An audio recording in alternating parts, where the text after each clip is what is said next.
Hey everyone, welcome back to Corporate Decoder, the place where we translate corporate jargon into plain English and sometimes find a few juicy secrets along the way. Today we are diving into the Marzetti Company's latest proxy statement, a document loaded with details about their upcoming shareholder meeting and how they plan to reward their top brass. So, why are we looking at this report, you ask?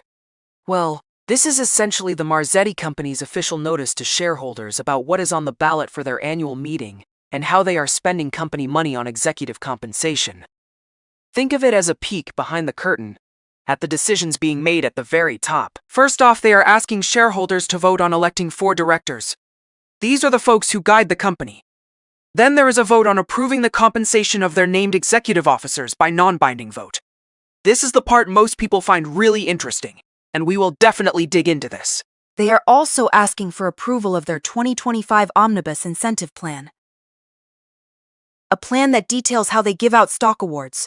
And finally, they want to ratify their choice of auditors Deloitte and Touch LLP. Let's talk about the meat of the matter, their financials and executive pay. The Marzetti Company had a pretty solid year financially. Their consolidated net sales went up by 2.0%, reaching a whopping $1.9 billion. That is a lot of sales, but what is more interesting is how they are growing. Their retail segment sales hit a record $1 billion, a nice 1.5% increase. They mention that this growth is driven by their licensing program, which includes popular brands like Texas Roadhouse dinner rolls and Chick-fil-A sauces. It is smart business to leverage well-known brands. The food service segment also saw an increase of 2.5%, reaching $905.7 million. So overall, the top line is looking good. Now let's connect these sales numbers to executive compensation. The company says their executive compensation is focused on pay for performance. This means that the more the company achieves and the more shareholder value is created, the more their top executives can potentially earn. Looking at the pay mix for fiscal year 2025, the CEO David Accession and other top executives have a significant portion of their pay tied to performance. For the CEO, about 82% of his pay is performance-based, with 18% being base salary. For other executives, it is about 64% performance-based and 36% base salary. This aligns with the pay-for-performance philosophy they preach. They also have a policy of not having guaranteed cash incentives, equity compensation, or salary increases, which means their pay is genuinely at risk based on company performance. They also do not have executive pension plans or post-retirement health coverage for their named executive officers. The directors also get paid well for their service. For fiscal year 2025, non-employee directors received a base retainer of $75,000 plus additional amounts for committee chair roles or service on committees. They also get stock awards valued around $135,000.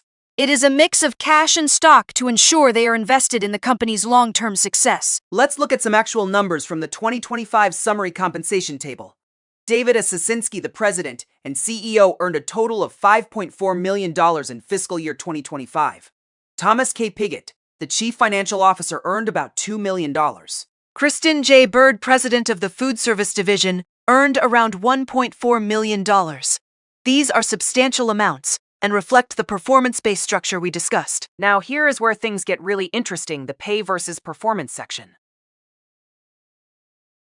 This table shows how executive compensation compares to company performance over the last few years.